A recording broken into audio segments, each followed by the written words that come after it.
সিলেটের প্রধানমন্ত্রী হযরত শাহজালালের মাজার জিয়ারত, জলাবদ্ধতা নিরসন প্রকল্প ও 22 নদী পুনর্খনন উদ্বোধন। সংরক্ষিত নারী আসনে এনসিপির নুসরাতের মনোনয়ন বৈধ ঘোষণা, রাজনৈতিক আদর্শে কাজ করার অঙ্গীকার। মানুষকে ভুল বোঝাচ্ছে জামায়াত, মন্তব্য ফখরুলের। আইন অমান্য করে রাজনীতির সুযোগ নেই বললেন নজরুল। 7 দিনের সফরে জাপান গেলেন বিরোধী দলীয় নেতা, যোগ দেবেন নানান আয়োজনে। দেশে ফিরবেন 9 মে। রাজধানীতে নতুন শীর্ষ সন্ত্রাসী নেই, পুরনোদের নাম ভাঙিয়ে তৎপর কিছু চক্র, বলছে আইন শৃঙ্খলা বাহিনী।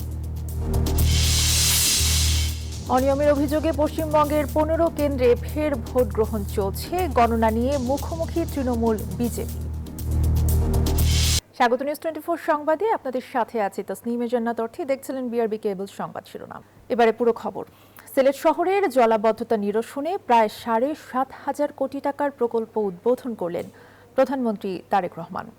তিনি বলেন, এই প্রকল্প সুরমা নদীর 2 পাড়ে সৌন্দর্য বর্ধন এবং বন্যা নিয়ন্ত্রণে সহায়তা করবে। 2 মাসে সরকারের দেয়া নানা প্রতিশ্রুতি বাস্তবায়ন করে চলেছে সরকার। ভারী বৃষ্টি এখন সিলেটবাসীর কাছে নতুন আতঙ্ক। অতি বৃষ্টি হলেই শহরে সৃষ্টি হয় জলাবদ্ধতা। বছর 2 আগে উজানের ঢল আর ভারী বৃষ্টিতে তলিয়ে যায় পুরো শহর। সিটি কর্পোরেশনের ড্রেনেজ ব্যবস্থা ও খাল বিল দখল হয়ে যাওয়ায় এমন দশা। সিলেটের জলাবদ্ধতা নিরসন, সুরমাপাড়ের সৌন্দর্য বর্ধন সহ বন্যা প্রতিরোধী অবকাঠামো নির্মাণ প্রকল্প উদ্বোধন করলেন প্রধানমন্ত্রী তারেক রহমান, যার ব্যয় ধরা হয়েছে প্রায় 7,500 কোটি টাকা। এর আগে সিলেট ওসমানী বিমানবন্দরে নেমে হযরত শাহজালাল রহমতুল্লাহর মাজার জিয়ারত করেন প্রধানমন্ত্রী। পরে যোগ দেন সিটি কর্পোরেশন আয়োজিত সুধী সমাবেশে। সেখানে বলেন, প্রকল্প বাস্তবায়ন হলে সিলেট শহরে জলাবদ্ধতা আর থাকবে না। এই পানিটাকে যাতে আমরা ব্যবহার করতে পারি, জলাবদ্ধতাও যাতে না হয়, মানুষেরও কষ্ট না হয়, সেটি কৃষির সুবিধার জন্যই হোক, পানিটিকে মানুষের ব্যবহারের সুবিধার জন্যই হোক, আমরা খালগুলো খনন করতে চাচ্ছি দেশে, যাতে আমরা অতিরিক্ত যে পানি থাকবে সে পানিটাকে যাতে আমরা ধরে রাখতে পারি এবং প্রয়োজনের সময় আমরা সেটিকে মানুষের প্রয়োজনে আমরা ব্যবহার করতে পারি। দুর্ভোগ কমাতে দ্রুত ঢাকা সিলেট হাইওয়ের কাজ শেষ করা হবে। যোগাযোগ ব্যবস্থা উন্নতির জন্য গুরুত্ব পাবে রেলপথ, বললেন সরকার প্রধান। সময় লাগবে, তবে কাজটি শুরু করলে ইনশাআল্লাহ শেষটা এক সময় হবে এবং আগামী কয়েক বছরের মধ্যে আমরা এটা ইনশাআল্লাহ শেষ করতে পারবো। এবং তার ফলে যেটা হবে, মানুষের যাতায়াতে, ঢাকা টু সিলেট, সিলেট টু ঢাকা যাতায়াত, বাই রুট যাতায়াতের এত কষ্ট মানুষকে ইনশাআল্লাহ ভোগ করতে হবে না। ডাবল লাইন কিভাবে করা যায়, ডাবল লাইনের মাধ্যমে এই সমস্যাটার সমাধান করা যায়, দ্রুততর করা যায়। ঢাকা সিলেট বা সিলেট ঢাকা রেলওয়ে ব্যবস্থা। তারেক রহমান বলেন, দেশের পানির চাহিদা মেটানো হচ্ছে মাটির নিচ থেকে, এতে পরিবেশের ব্যাপক ক্ষতি হচ্ছে। যে পরিমাণ চাহিদা প্রতিদিনের পানি, তার অধিকাংশটাই আন্ডারগ্রাউন্ড ওয়াটার থেকে, আন্ডারগ্রাউন্ড থেকে আমরা তুলছেন এই পানিটা। আমাদের জন্য যেটি একটি বড় সমস্যা হচ্ছে, যেভাবে আমরা মাটির নিচে যে পানি আছে এটিকে যে টেনে তুলছি, এছাড়াও কৃষিকার্যের জন্য একই কাজ আমরা করছি, এটি ধীরে ধীরে একটি ভয়াবহ অবস্থার দিকে নিয়ে যাচ্ছে পুরো পরিস্থিতিকে। গ্রাম পর্যায়ে স্বাস্থ্যসেবা পৌঁছে দিতে 1 লাখ স্বাস্থ্যকর্মী নিয়োগ দেওয়া হবে বলে জানান প্রধানমন্ত্রী, যার 80% হবেন নারী। গত 2.5 মাসে নির্বাচনী নানা প্রতিশ্রুতি বাস্তবায়নে কাজ করছে বিএনপি সরকার। তারই ধারাবাহিকতায় সিলেট সফরে এসে প্রধানমন্ত্রী তারেক রহমান বললেন, জনগণকে সাথে নিয়ে নির্বাচনী সকল অঙ্গীকার পূরণ করতে চায় বিএনপি সরকার। মারুফা রহমান, নিউজ 24, সিলেট। এদিকে সিলেটের কাশীপুর ইউনিয়নের 22 নদী পুনর্খনন কর্মসূচি উদ্বোধন করেছেন প্রধানমন্ত্রী তারেক রহমান। উদ্বোধন শেষে তিনি বলেন, এই খনন শেষ হলে 80,000 কৃষক সরাসরি উপকৃত হবেন। উৎপাদিত হবে অতিরিক্ত 7,000 মেট্রিক টন ফসল। এছাড়া কৃষক কার্ডের মাধ্যমে সার, বীজ সহ অর্থ সহায়তা পাবে কৃষকেরা। ইতিমধ্যে 12 লাখ কৃষকের সুদ সহ কৃষি ঋণ মওকুফ করা হয়েছে বলেও জানান সরকার প্রধান। বাংলাদেশের মানুষ এমন একটি সরকারকে 12 তারিখে নির্বাচনে ভোট দিয়ে সরকার গঠন করেছে, যেই সরকার জনগণের জন্য কাজ করবে। কারণ আমাদের একমাত্র জবাবদিহিতা হচ্ছে এই দেশের মানুষের কাছে, এই দেশের জনগণের কাছে। সেজন্যই আমরা সেই সকল কর্মসূচি পালন করতে চাই, সেই সকল কাজ আমরা করতে চাই যেগুলোতে জনগণের উপকার হবে। ত্রয়োদশ জাতীয় সংসদের সংরক্ষিত নারী আসনে এনসিপির নুসরাত তাবাসসুমের মনোনয়ন বৈধ ঘোষণা করেছে নির্বাচন কমিশন। শনিবার রাজধানীর আগারগাঁওয়ে নির্বাচন কমিশন ভবনে সাংবাদিকদের রিটার্নিং কর্মকর্তা মঈনউদ্দিন খান এই তথ্য জানান। বলেন, হাইকোর্টের নির্দেশে কাগজপত্র যাচাই বাছাই শেষে নুসরাতের মনোনয়ন বৈধ ঘোষণা করা হয়। 11 দলীয় জোটের সমন্বয়কও তার পক্ষে স্বাক্ষর করেছেন। নুসরাত তাবাসসুম বলেন, সংসদে থাকলে রাজনৈতিক আদর্শের জায়গা থেকে কাজ করে যাবেন। জহিরুল ইসলাম মুসা, যুগ্ম সদস্য সচিব। আমি সংসদে থাকি বা না থাকি, আমি আমার দলের প্রতিনিধিত্ব সবসময় করব এবং আমি যে রাজনৈতিক আদর্শে বিশ্বাস করি সেটা সবসময় সমানভাবে ধারণ করব। মাননীয় হাইকোর্টের আদেশে আমরা একজন প্রার্থী মিস নুসরাত তাবাসসুম, ওনার আবেদনপত্রটি আমরা বুধবার গ্রহণ করেছিলাম। সব ডকুমেন্ট চেক করে দেখেছি এবং এটিকে বৈধ হিসেবে আমরা গ্রহণ করেছি। জামায়াত নেতৃত্বাধীন 11 দল জুলাই সনদ নিয়ে সাধারণ মানুষকে ভুল বুঝিয়ে দেশকে অস্থিতিশীল করার চেষ্টা করছে, এমন মন্তব্য করেছেন বিএনপি মহাসচিব মির্জা ফখরুল ইসলাম আলমগীর। শনিবার রাজধানীর শেরে বাংলা কৃষি বিশ্ববিদ্যালয়ে এক স্মরণ সভায় অংশ নেন তিনি। মির্জা ফখরুল বলেন, একটি পক্ষ জুলাই সনদের সব প্রস্তাব বাস্তবায়নের দাবি তুললেও বিএনপি আগেই আপত্তি দিয়েছে। রাজনৈতিক ফায়দা লুটতে এই সনদ নিয়ে বিভ্রান্তির সৃষ্টি করা হচ্ছে বলেও অভিযোগ করেন তিনি। আমাকে বারবার জেলে যেতে হতো, জেলে গেলেই অসুস্থ হয়ে পড়তাম। তখন আপনার আমাদের অর্থনীতি যেটাকে ধ্বংস করে দিয়ে গেছে ফ্যাসিস্ট আওয়ামী লীগ হাসিনা, কিচ্ছু নেই অর্থনীতির। আপনার লক্ষ লক্ষ কোটি টাকা দেনা, আপনারা জানেন সবাই, আমার চেয়ে ভালো কম জানেন না, 80 লক্ষ কোটি টাকার দেনা আমাদের। কোনো দিকে যাওয়া যায় না, কাজ যে করবেন সে কাজের টাকা কোথাও নেই, সব অচল হয়ে আছে। দেশের আইন অমান্য করে কোনো দলের রাজনীতি করার সুযোগ নেই, এমন মন্তব্য করেছেন বিএনপির স্থায়ী কমিটির সদস্য প্রধানমন্ত্রীর রাজনৈতিক উপদেষ্টা নজরুল ইসলাম। শনিবার রাজধানীর জিয়া উদ্যানে শ্রমিক দলের প্রতিষ্ঠা বার্ষিকী উপলক্ষে শহীদ রাষ্ট্রপতি জিয়াউর রহমান ও সাবেক প্রধানমন্ত্রী বেগম খালেদা জিয়ার সমাধিতে শ্রদ্ধা নিবেদন করেন তিনি। বলেন, পতিত আওয়ামী লীগের মতো বিএনপি জনগণের স্বার্থ বিরোধী কোনো কাজ করবে না। কোনো রাজনৈতিক দল রাষ্ট্রবিরোধী কার্যক্রম করলে আইন শৃঙ্খলা বাহিনী যথাযথ ব্যবস্থা নেবে। আইন অমান্য করে, আদালতের আদেশ অমান্য করে যদি কেউ কোনো কার্যক্রম করে, এটা দেখার দায়িত্ব সরকার আইন শৃঙ্খলা বাহিনী। রাষ্ট্রের বিরুদ্ধে কেউ কোনো কাজ করলে সেটা দেখার দায়িত্ব রাষ্ট্রের যে আইন শৃঙ্খলা রক্ষাকারী প্রতিষ্ঠান আছে, এটা তাদের কাজ, এটা বিএনপির কাজ না। বিএনপি কখনো দেশ বা দেশের জনগণের স্বার্থ বিরুদ্ধে কিছু করে নাই, ভবিষ্যতে করবে না। কাজেই এই আইন নিয়ে বিএনপির দুশ্চিন্তাগ্রস্ত হওয়ার কিছু নাই। বিরোধী দলীয় নেতা ও বাংলাদেশ জামায়াত ইসলামের আমির ডাক্তার শফিকুর রহমান 7 দিনের সফরে জাপান গেছেন। শনিবার ভোর রাতে তিনি হযরত শাহজালাল আন্তর্জাতিক বিমানবন্দর থেকে রওনা হন। সফর সঙ্গী হিসেবে রয়েছেন দলের কেন্দ্রীয় নির্বাহী পরিষদের সদস্য সাইফুল আলম খান মিলন এবং পররাষ্ট্র বিষয়ক উপদেষ্টা মীর আহমদ বিন কাশেম আরমান। সফরে বিভিন্ন আয়োজন ও একাধিক বৈঠকে অংশ নেবেন বিরোধী দলীয় নেতা। আলোচনা করবেন রাষ্ট্রীয় এবং আঞ্চলিক নানা ইস্যু নিয়ে। আগামী 9 মে তার দেশে ফেরার কথা রয়েছে। রাজধানী ঢাকা সহ সারা দেশের থানাগুলোকে দালাল মুক্ত করার নির্দেশ দিয়েছেন স্বরাষ্ট্রমন্ত্রী সালাউদ্দিন আহমেদ। শনিবার দুপুরে ঢাকা মেট্রোপলিটন পুলিশের আওতাধীন রমনা মডেল থানা পরিদর্শন করেন তিনি। পর্যবেক্ষণ করেন থানার বিভিন্ন কক্ষ এবং হাজতখানা সহ সার্বিক পরিবেশ। থানার ওসি ও ডিউটি অফিসার সহ কর্তব্যরত পুলিশ সদস্যদের সঙ্গে কথা বলেন, তাদের খোঁজ খবর নেন, শোনেন বিভিন্ন সমস্যার কথা।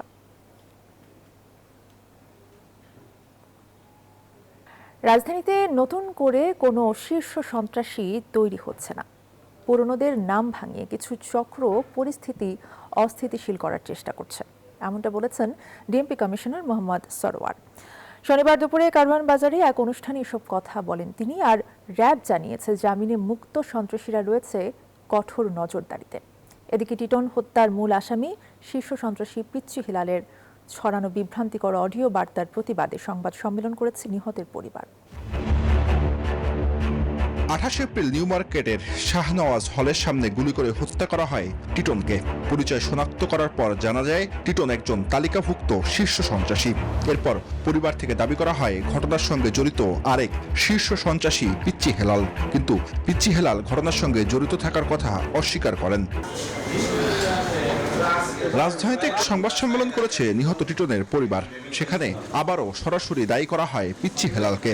আমার আপন ছোট ভাই নঈম আহমেদ টিটনকে হত্যার পর এই মামলার প্রধান আসামি পিচ্চি হেলাল প্রকৃত ঘটনাকে দামাচাপা দিতে এবং নিজে রক্ষা পেতে অডিও রেকর্ডে নানা ধরনের মিথ্যাচার করেছেন। পিচ্চি হেলালের মিথ্যা বিভ্রান্তকর তথ্য প্রচারের প্রতিবাদে আজ আমি আপনাদের সামনে হাজির হয়েছি। টিটন হত্যার পর আবারও আলোচনায় ঢাকার আন্ডারওয়ার্ল্ড। পিচ্চি হেলাল ছাড়াও সামনে আসে ইমন সহ আরো কয়েকজনের নাম। ডিএমপি কমিশনার জানান, নতুন করে কোনো শীর্ষ সন্ত্রাসী তৈরি হওয়ার সুযোগ নেই। শীর্ষ সন্ত্রাসী তেমন নেই, যারা আছে তারা আগের শীর্ষ সন্ত্রাসী সহযোগী বা ওই রকম শাস্তি চাচ্ছে। আমাদের মনিটরিং, অবজারভেশন এবং ব্যবস্থা সবই নেওয়া হইতেছে এবং হালনাগাদ করা হচ্ছে। অন্যদিকে টিটন হত্যাকাণ্ডের ঘটনায় নড়েচড়ে বসেছে র্যাব। অপরাধীদের শনাক্তে কাজ করছে তারা। এর চেয়ে বড় সন্ত্রাসী যারা আছে তারা সবাই আমাদের গোয়েন্দা নজরদারিতে থাকে এবং সার্বক্ষণিকভাবে পুরো দেশেই র্যাবের গোয়েন্দা নজরদারিতে সাদা পোশাকে আমাদের দল কার্যক্রম চালিয়ে যাচ্ছে এবং সেটা শীর্ষ সন্ত্রাসী হোক, অন্য যে কোনো সন্ত্রাসী হোক, তাদেরকে সার্বক্ষণিকভাবে আমরা নজরদারিতে রাখি। র্যাব জানায়, যারা কারাগার থেকে বের হয়ে আবারও অপরাধে জড়ানোর চেষ্টা করবে তাদের কোনো ছাড় দেওয়া হবে না। বিশেষ নজরদারিতে রাখা হয়েছে তালিকাভুক্ত প্রতিটি সন্ত্রাসীকে। বেড়ে চলেছে। জুবার সানি, নিউজ 24, ঢাকা।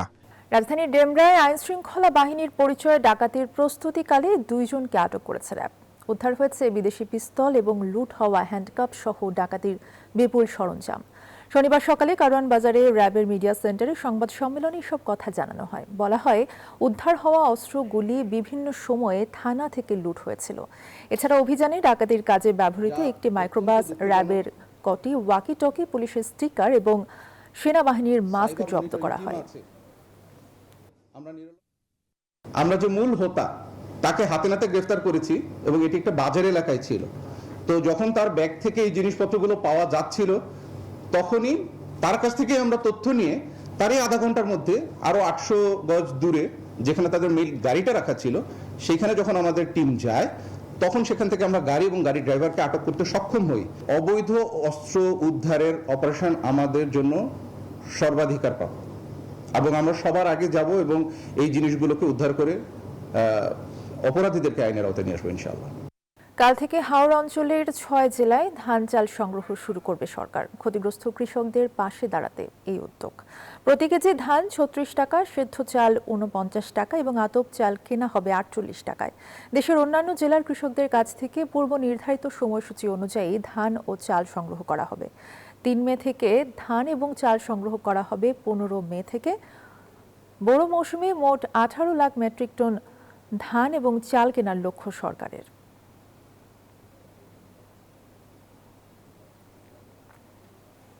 অতিবৃষ্টি ও উজান থেকে আসা ঢলে তলিয়ে গেছে কিশোরগঞ্জের হাওরের প্রায় 7,000 হেক্টর জমির সোনালী ধান। ফসল হারিয়ে দিশেহারা জিরাতি চাষিরা।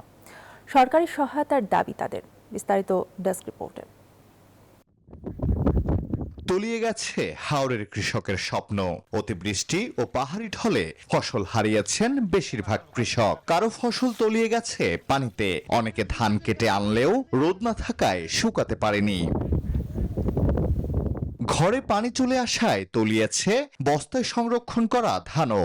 অনেকে ধান ট্রাকে তুলে শুকনো জায়গায় নিয়ে যাচ্ছে।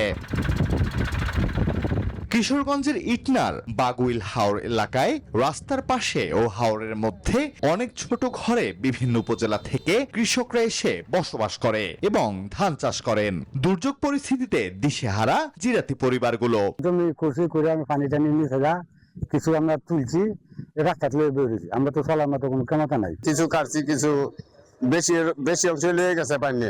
ফসল হারানো ক্ষতিগ্রস্ত জিরাতি চাষিদেরও সহায়তার তালিকা অন্তর্ভুক্ত করা হবে বলে জানান এই কর্মকর্তা। নিমজ্জিত ফসল যেগুলি ক্ষতির আওতায় আসবে সে সকল কৃষককে শনাক্ত করে আমরা কৃষক তালিকা করব এবং জিরাতি কৃষকরাও এই ক্ষতিগ্রস্ত কৃষকের তালিকায় অন্তর্ভুক্ত হবে।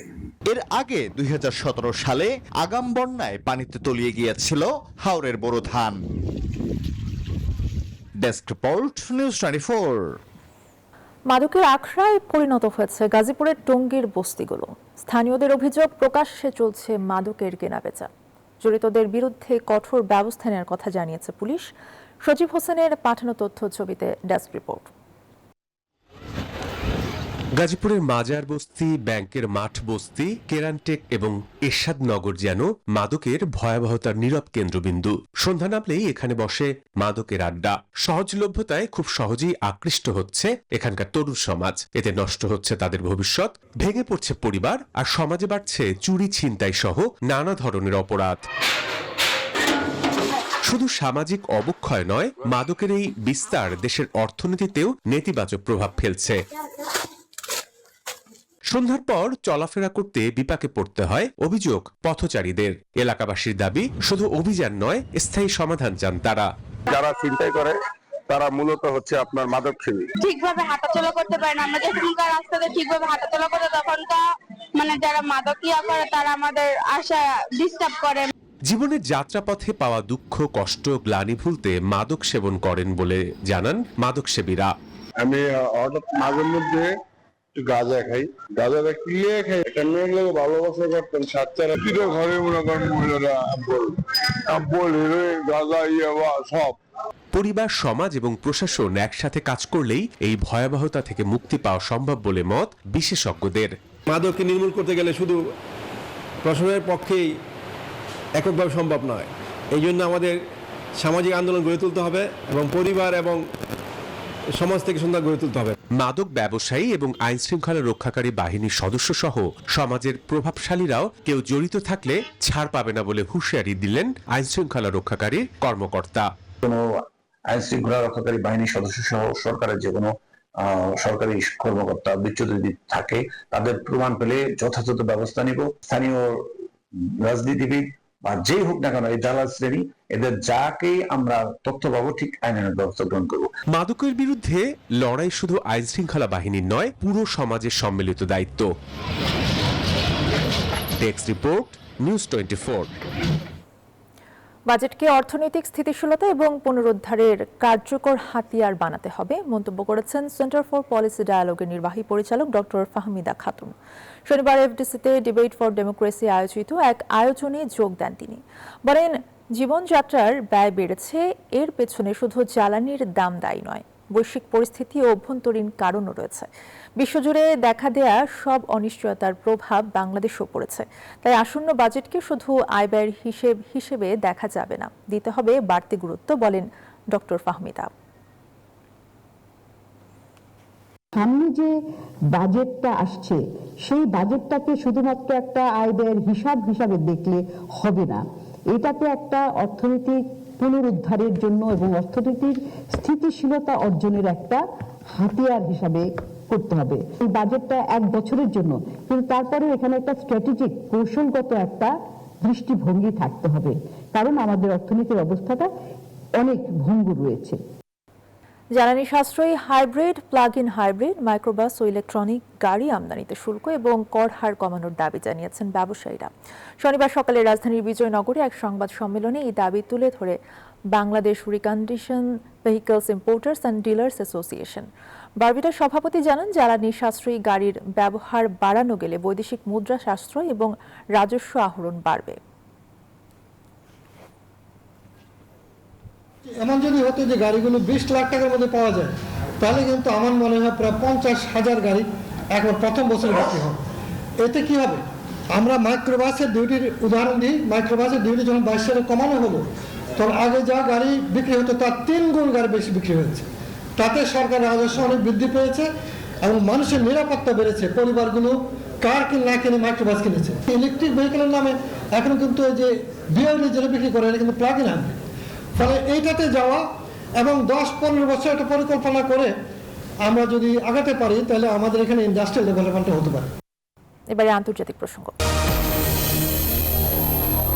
ভারতের পশ্চিমবঙ্গ রাজ্যের বিধানসভা নির্বাচনে সহিংসতার অভিযোগে দুটি আসনে পুনরায় ভোট নেওয়া হচ্ছে। শনিবার আসন দুটির 15টি বুথে ফের ভোট গ্রহণ শুরু হয়। এদিকে ভোট গণনার সময় সরকারি কর্মীর উপস্থিতি নিয়ে আপত্তি জানিয়েছে মমতা বন্দ্যোপাধ্যায়ের তৃণমূল কংগ্রেস। তবে তাদের অভিযোগ আমলে নেননি আদালত। ভোট গণনা নিয়ে মুখোমুখি অবস্থানে তৃণমূল ও কেন্দ্রে ক্ষমতাসীন বিজেপি।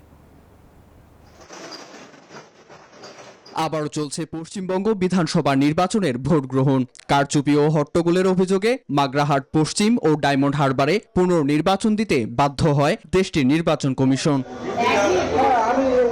ভোটের সহিংসতা ঠেকাতে দুটি আসনের 15টি বুথে নিরাপত্তা জোরদার করা হয়।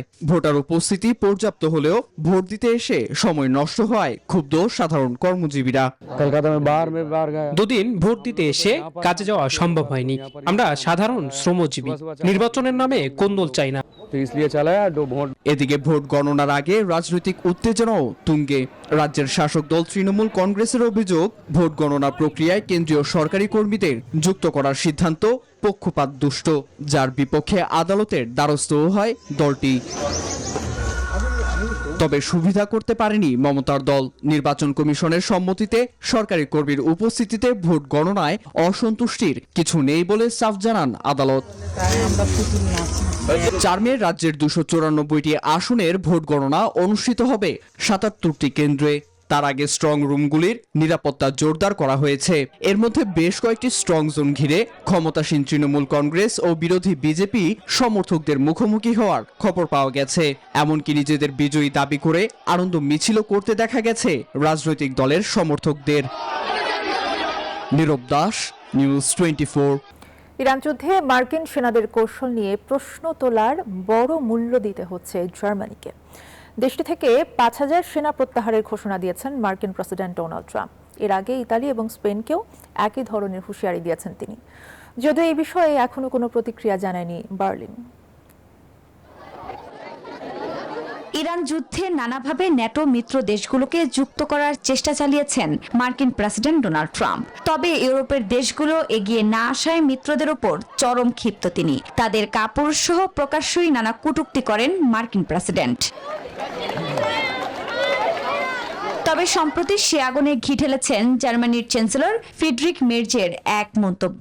তিনি দাবি করেন ইরানের কাছে যুক্তরাষ্ট্র অপমানিত হচ্ছে, এমনকি যুদ্ধে মার্কিন সেনাদের কৌশল নিয়ে প্রশ্ন তোলেন তিনি। এর পরপরই মের্জকে ভেঙে পড়া দেশকে ঠিক করার পরামর্শ দেন মার্কিন প্রেসিডেন্ট। তবে এতেও ক্ষান্ত হননি তিনি। এবার দেশটি থেকে 5000 মার্কিন সেনা প্রত্যাহারের ঘোষণা দিলেন পেন্টাগনের প্রধান মুখপাত্র শন পার্নেল। আগামী 6 থেকে 12 মাসের মধ্যে সেনা প্রত্যাহারের কাজ শেষ হবে বলেও জানানো হয়। গণমাধ্যমের তথ্য বলছে 5000 সেনা প্রত্যাহারের পরও জার্মানিতে অবস্থান করবে আরো 30,000 মার্কিন সেনা। এদিকে শুধু জার্মানি নয়, ইরান যুদ্ধের সহযোগিতা না করায় ইতালি ও স্পেন থেকেও সেনা প্রত্যাহারের ইঙ্গিত দিয়েছেন মার্কিন প্রেসিডেন্ট। আমাদের যখন তাদের প্রয়োজন তারা পাশে ছিলেন না, তারা আমাদের কোনো সাহায্যই করেনি। আর স্পেন তো জঘন্য ছিল, একেবারে জঘন্য। গণমাধ্যমের তথ্য অনুযায়ী ইতালিতে প্রায় 13,000 এবং স্পেনে প্রায় 3,800 মার্কিন সেনা অবস্থান করছে। তবে অনেকেই মনে করেন এ সেনা পুরোপুরি প্রত্যাহার সহজ হবে না যুক্তরাষ্ট্রের জন্য। আফরিন মৌ, নিউজ 24। আর এই ছিল এখনকার সংবাদে। এতক্ষণ সাথে থাকায় ধন্যবাদ সবাইকে।